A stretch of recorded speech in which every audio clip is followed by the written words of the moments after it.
성경을 함께 읽겠습니다. 오늘 본문 말씀은 마가복음 7장 31절에서 37절까지의 말씀입니다. 시작. 예수께서 다시 두로 지방에서 나와 시돈을 지나고 데가볼리 지방을 통과하여 갈릴리 호수에 이르시매 사람들이 귀먹고 말 더듬는 자를 데리고 예수께 나와 안수하여 주시기를 간구하거늘 예수께서 그 사람을 따로 데리고 무리를 떠나서 손가락을 그의 양 귀에 넣고 침을 뱉어 그의 혀에 손을 대시며 하늘을 우러러 탄식하시며 그에게 이르시되 에바다 하시니 이는 열리라는 뜻이라. 그의 귀가 열리고 혀가 맺힌 것이 곧 풀려 말이 분명하여졌더라.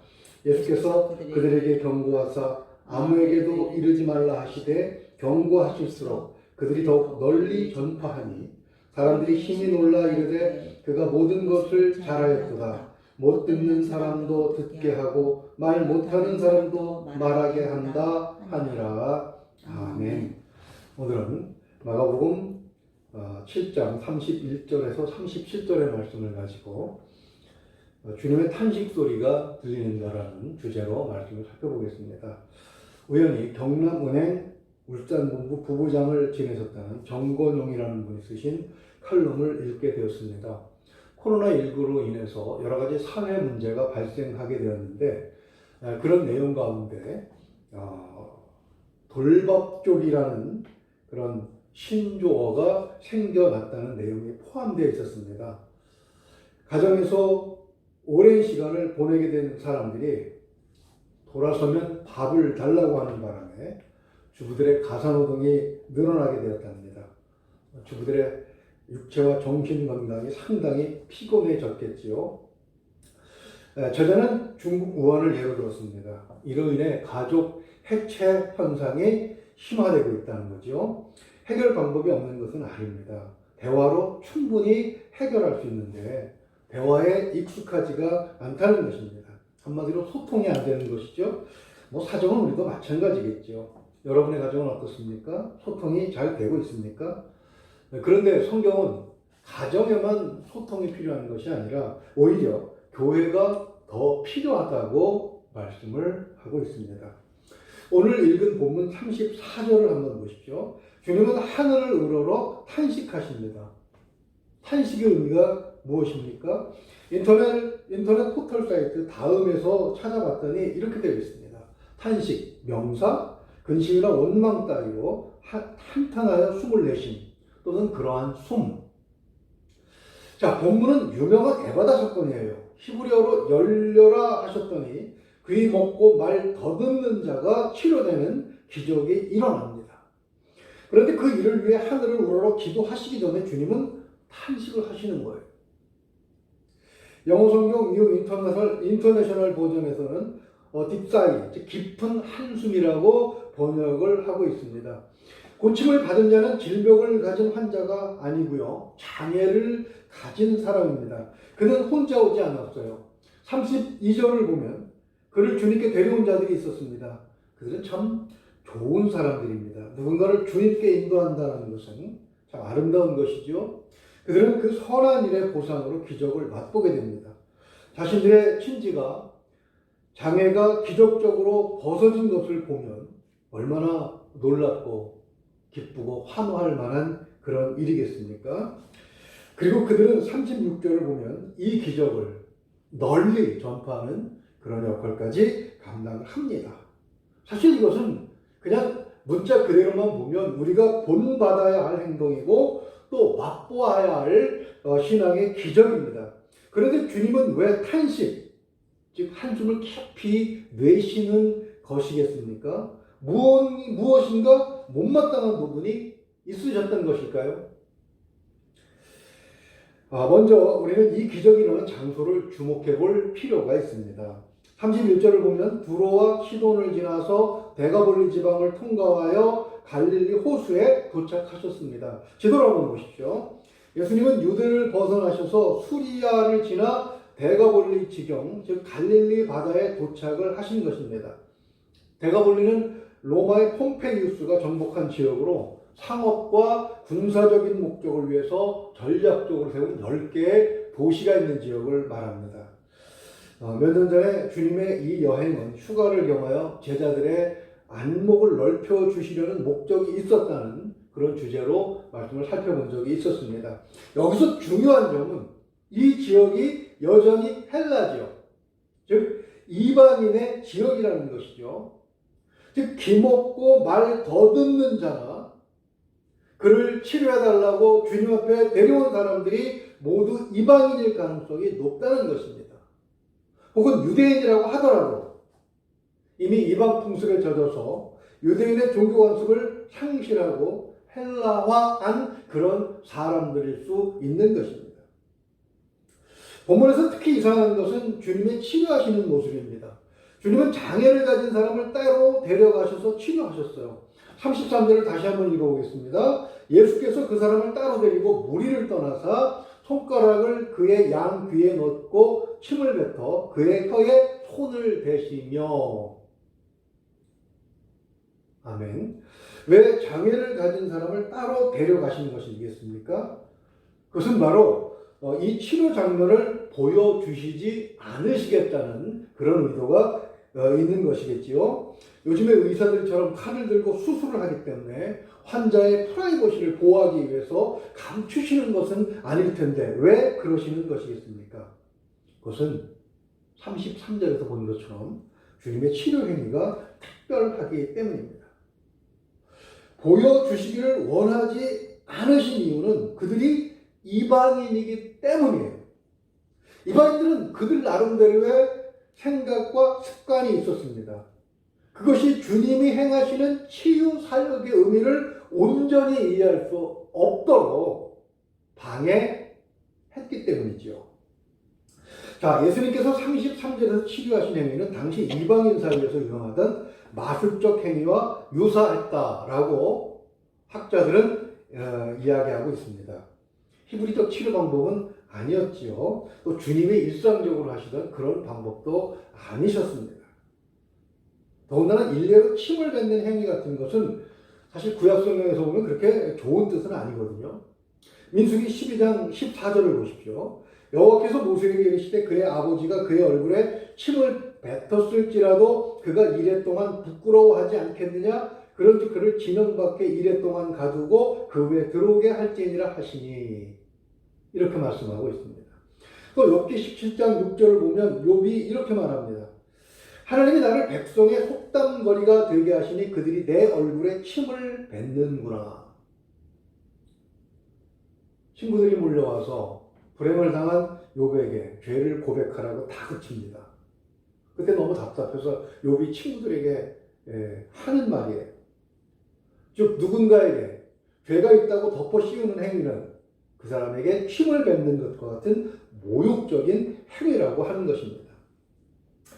사실 침 뱉는 사건 중에 가장 치욕스러운 것은 마가복음 14장 65절의 일입니다. 어떤 사람은 그에게 침을 뱉으며 그의 얼굴을 가리고 주먹으로 치며 이르되 선지자 노릇을 하라 하고 하인들은 손바닥으로 치더라.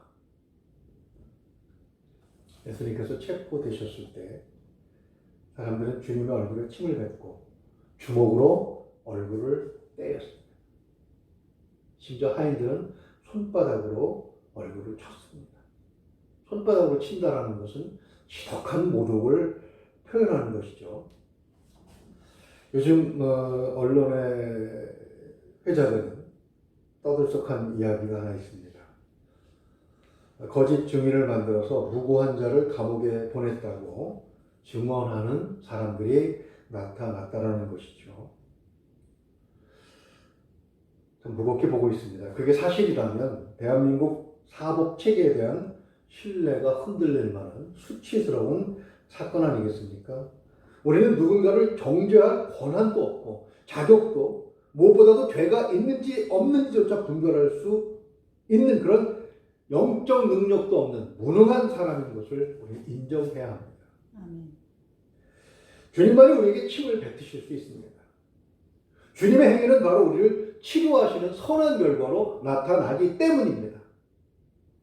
그러나 주님께서 침을 뱉으셔서 치료 행위를 하신 것은 이번 일과 요한복음 9장에 나타나는 실로암 사건뿐입니다. 즉 일반적인 것은 아니라는 것이죠. 각각의 이유가 따로 있으니 요한복음 9장의 사건은 나중에 한번 보도록 하고 본문의 경우만 그 이유를 따져보고자 합니다. 치료를 받는 사람이 이방인이거나 아니면 유대교 신앙을 잃어버린 헬라화된 유대인이라고 앞에서 말씀드렸습니다. 더군다나 그는 귀머거리라 주님께서 어떤 말을 해도 현재로서는 치료되기 전에는 들을 수 없는 사람입니다.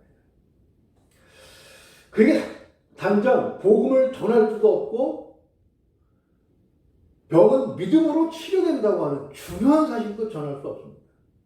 그렇지만 주님은 당장 고통을 겪고 있는 그가 불쌍하셨어요. 주님의 단점 하나가 바로 그것이죠. 불쌍한 사람을 보면 참지 못하신다는 것. 그래서 주님은 그를 애처롭게 보시고 결국 그가 치료될 수 있도록, 그가 치료되고 있다는 것을 느낄 수 있도록 그가 익숙한 방법으로 퍼포먼스를 행하여 주셨던 것입니다. 중요한 것은 행위가 아니죠. 능력이죠. 아멘. 그러나 믿음이 없이는 그 위대한 능력을 볼 수도 없고 이해할 수도 없는 것입니다. 아멘. 아마도 귀머거리를 내려온 사람들은 이 모습을 보면서 만약에 봤다면 주님을 마술사의 한 사람으로 그렇게 생각을 했겠지요. 그리고 주님께서 귀머거리를 고치시기 위해서 행하셨던 그런 모습만 소문내고 다녔을 것입니다. 이것이 바로 주님께서 탄식하신 이유였어요. 주님께서 귀머거리를 고쳐주신 이유는 그를 불쌍히 여기셨기 때문입니다. 주님은 자신의 입장보다 항상 사람의 입장을 먼저 생각하셨어요. 그가 이해할 수 있는 방식으로 그의 눈높이에서 그가 고쳐질 수 있다는 믿음을 가질 수 있는 수단으로 기적을 베푸시는 것이지요. 우리는 주님의 너 중심, you centered 하는 이 태도를 좀 본받을 필요가 있습니다. 아무튼 주님은 이 땅에 육신의 병을 치료하러 오신 것은 아니셨습니다. 주님께서 요한에게 세례를 받으시고 본격적으로 사역을 행하신 것이 마가복음 1장 15절에 기록되어 있습니다. 이르시되 때가 찼고 하나님의 나라가 가까이 왔으니 회개하고 복음을 믿으라 하시더라. 아멘. 주님께서 이 땅에 오신 목적은 천국 복음을 전하러 오신 것입니다. 아멘. 잃어버린 자를 찾아서 하나님께 데려다 놓으시는 것. 아멘. 그게 천국 백성이 되게 하는 것. 아멘. 그렇게 되게 하시기 위해서 회개를 촉구하러 오셨던 것이죠. 아멘.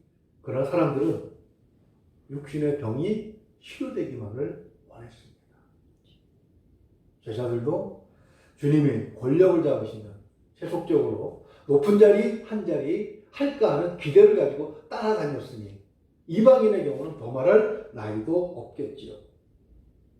썩어진 육신보다 영생이 중요하지 않습니까? 아멘. 그런 소통이 안 되는 거예요. 주님과 소통이 안 될 때 어떤 현상이 일어나게 됩니까? 심지어는 성경을 잘 안다고 하는 유대 종교 지도자들도 마찬가지였습니다. 성경 박사들인 바리새인들이 주님께 표적을 보여달라고 했을 때 주님은 또 탄식하셨어요. 마가복음 8장 12절을 한번 보십시오. 예수께서 마음속으로 깊이 탄식하시며 이르시되 어찌하여 이 세대가 표적을 구하느냐? 내가 진실로 너희에게 이르노니 이 세대에 표적을 주지 아니하리라 하시고 아니나 다를까 36절에서 주님은 아무에게도 이르지 말라고 경고하셨지만 그들은 더욱 널리 전파합니다. 그 결과가 무엇입니까? 37절을 다시 한번 읽어보십시오. 사람들이 힘이 놀라 이르되 그가 모든 것을 잘하였도다. 못 듣는 사람도 듣게 하고 말 못하는 사람도 말하게 한다 하니라. 기적을 맛보고도 전하지 못하는 사람들보다는 100배, 1000배 본받을 자들이지요. 그렇게 해서 8장 9절을 보게 되면 4,000명이나 주님을 따라다니게 된 것입니다. 그러나 그들은 주님께서 전하시고자 하시는 천국 복음에는 관심이 없었어요. 오직 병 고친 결과만 바라보고 있는 것입니다. 오히려 이것은 주님의 사역을 방해할 수도 있었던 것입니다. 주님이 그래서 어떻게 하십니까? 8장 9절을 한번 읽어보겠습니다. 사람은 약 4천 명이었더라. 예수께서 그들을 흩어 보내시고 그리고 유대 지방으로 호수를 건너 가셨던 것입니다. 왜 흩으셨겠습니까? 소탱이 안 되고 있기 때문이에요. 오늘도 마찬가지입니다. 교회는 천국 복음을 전하는 곳이고 주님의 재림을 기다리는 성도들의 모임입니다. 그러나 교회가 복음 자랑하는 것이 아니라 엉뚱한 것을 자랑하는 일들이 얼마나 많이 있습니까? 교회는 주님께서 믿음 생활 잘 하라고 주신 것들이 있습니다. 복음을 전하는데 도움이 되도록 물질도 주셨고 성경 공부도 잘 하라고 또 교제하는 데 사용할 공간으로 쓰라고 아름다운 예배당도 주셨습니다. 그런데 이런 것들이 오히려 순수하게 복음을 전하는데 장애가 되기도 하는 것입니다. 천국 복음을 전해야 될 교회가 그리고 성도들의 입에서 땅에 있는 것들을 자랑하는 교단의 크기, 예배당 건물의 크기, 화려함, 아름다움, 그의 기쁨 이런 것에 집착하게 되면 오히려 기본적인 사명이라고 할 수 있는 복음을 희석시킬 수가 있다는 것입니다. 주님과의 소통 부재를 불러오는 재앙의 원인이 되는 것이죠. 윤승사모가 전도학교를 다니면서 실습할 때 이야기입니다. 말씀을 전하면 많은 사람들이 교회를 다녔었다라고 말한다는 것입니다. 지금 왜 안 다니느냐 물으면 10중 8구는 시험에 들어서 그만두었다고 말한다는 것입니다. 가정에서, 직장에서, 이웃과의 관계에서 우리는 매일 부딪히며 살아가면서 비록 예수 그리스도를 믿는 성도지만 영혼의 상처를 입습니다. 교회가 복음으로 그것을 치유하고 그리고 희망을 가지고 하나님의 나라를 기다려야 되는데 목회자는 목회자대로 장로는 장로대로 권사는 권사대로 집사는 집사대로 각각 엉뚱한 일에 정신이 팔려서 그것을 못 보는 거예요. 대화는 하지만 소통은 꽉 막힌 그러한 교회가 되고 있는 것이죠. 어떤 목사님께서 주부의 세계 때문에 속상합니다 라고 그렇게 말씀을 하셨습니다. 왜냐고 물었더니 김희애가 어떻게 목수할까 그것이 궁금해서 머릿속에 그 생각으로 가득 차 있는데 설교가 들리겠습니까? 그렇게 말씀하시는 것이었습니다. 나의 생각에 몰두해 있으면 상대방의 이야기는 들을 수가 없죠. 마찬가지입니다. 세속적인 생각으로 마음이 채워져 있으면 주님의 말씀은 그저 스쳐 지나가는 장식 품일 뿐이죠. 소통의 시작은 주님의 탄식 소리를 듣는 데서 붙어입니다. 그래야 돌이킬 수 있고 아이고 이러면 안 되지 하고 비로소 주님의 음성에 귀를 기울일 수 있게 되는 것입니다. 주님이 언제 탄식하셨습니까? 본질이 감추어질 때. 교회를 보고 탄식하신다는 얘기는 교회가 본질적 사명에서 벗어날 때 주님은 탄식을 하시는 것입니다. 그런 교회들을 향해 주님께서 계속 외치시는 소리가 있습니다. 요한계시록 2장과 3장을 보게 되면 7교회가 나오죠. 그 교회들에게 필요한 말씀을 하신 후에 반드시 반복하신 구절이 있습니다. 그의 있는 자는 성령이 교회들에게 하시는 말씀을 들을지어다. 안타까움이 느껴지지 않습니까? 7은 완전수예요. 교회들이 거의 완벽하게 주님의 말씀을 외면한다는 것이죠. 교회의 본질이 무엇입니까? 교회는 헬라어로 에클레시아라고 합니다. 모이다라는 뜻을 가지고 있습니다. 사도행전 2장 46절을 보면 초대교회의 모습을 어렵지 않게 연상할 수가 있습니다. 날마다 마음을 같이하여 성전에 모이기를 힘쓰고 집에서 떡을 떼며 기쁨과 순전한 마음으로 음식을 먹고 하나님을 찬미하며 또 온 백성에게 칭송을 받으니 주께서 구원받는 사람을 날마다 더하게 하시니라. 아멘. 마음을 같이 했다는 구절의 의미가 무엇이겠습니까? 말이 통했다는 거잖아요. 소통이 되었다는 것입니다. 그러니까 자꾸 모이게 되고 모여서 웃음소리가 높아졌던 것입니다. 이것이 교회의 본질이라는 것이죠. 주님과의 이 소통을 배우면 다른 사람과의 소통도 가능해집니다. 주님과 소통이 되면 교회가 하나님의 가정이 되는 것이죠. 가족끼리 소통이 되면 그것이 바로 또한 가정교회가 되는 것입니다. 그 소통이 가능해질 때 이웃들이 귀를 기울이게 되는 것입니다.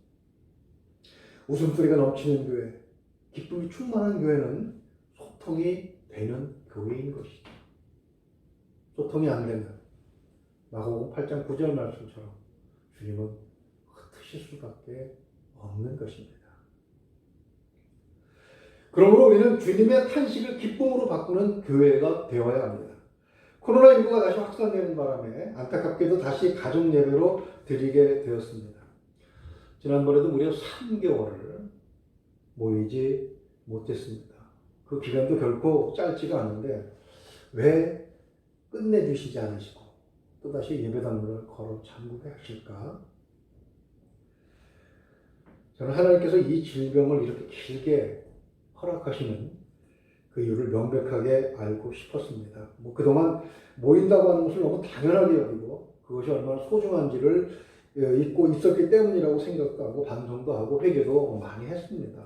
그렇지만 하나님께서 원하시는 답은 그것이 아니었습니다. 더 근원적이고 더 확실한 이유가 있었던 것이죠. 그것은 바로 주님과의 소통이었습니다. 마치 이방인 병 고침받은 자가 하지 말라고 하면 더 하고 정작 하라고 하는 것은 하지 않는 그런 소통 부재 현상이 교회들에게 한국 교회만이 아니라 온 세계 교회들에게 나타났던 것이 아니겠습니까? 대화는 하겠지만 주님과의 소통이 안 되면 사실 성도 간의 소통도 불가능합니다. 서로 자기 이야기만 합니다. 결국 주님이 탄생하시는 그런 교회가 되고 말겠죠. 진리를 추구하는 자 한 명이 없어서 예루살렘은 바벨론에게 무너져 버렸습니다. 하나님은 너무 답답하셔서 선지자에게 이렇게 선포하게 하십니다. 에레미야 5장 21절을 봅니다. 어리석고 지각이 없으며 눈이 있어도 보지 못하며 귀가 있어도 듣지 못하는 백성이여 이를 들을지어다. 교사가 천천의 수양과 만만의 기름으로 매일같이 성대하게 드려질 때에 주님께서 하신 말씀입니다. 주님의 말씀에 귀를 기울입시다. 아멘. 성도의 이야기에 마음을 열고 다가갑시다. 아멘. 주님처럼 비록 믿지 않는 자라도 이웃의 아픔에 공감해 보도록 합시다. 아멘. 어린 자라고 무시하지 말고 눈높이를 맞추고 귀를 열어줍시다. 아멘. 우리가 이렇게 변화되면 주님은 우리 때문에 탄식을 기쁨으로 바꾸실 것입니다. 아멘. 우리 교회가 주님의 탄식을 기쁨으로 바꾸는 그런 교회가 될 수 있기를 주님의 이름으로 축원을 드립니다. 아멘. 기도하겠습니다.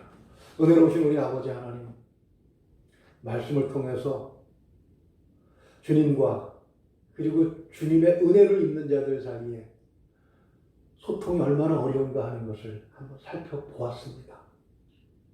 하나님, 우리가 모여서 예배할 때에 우리가 하나님을 믿는다고 십자가를 높이 걸고 그리고 세상에 교회의 위상을 드러낼 때에 오히려 주님은 그것 때문에 탄식하시는 것이 아니었는지 하나님 코로나19를 통해서 모이지 못할 때에 성도 간의 대화조차도 할 방법이 없을 때에 우리 자신을 돌아보기를 소망합니다. 아멘. 주님께서 우리를 부르셔서 세우시고 교회로 모아주신 이유를, 그 근원적인 이유를 다시 한번 생각하게 하여 주시옵소서. 아멘. 그래 다시 모였을 때는 정말 초대교회 모습처럼 대화가 되고 마음을 나누고 마음을 함께하고, 그래서 기쁨의 소리가 넘쳐나는 주님이 기뻐하시는 교회가 될 수 있도록 성령께서 함께하여 주시옵소서. 아멘. 믿고 바라오며 우리 주 예수 그리스도 이름으로 기도하옵나이다. 아멘. 아멘.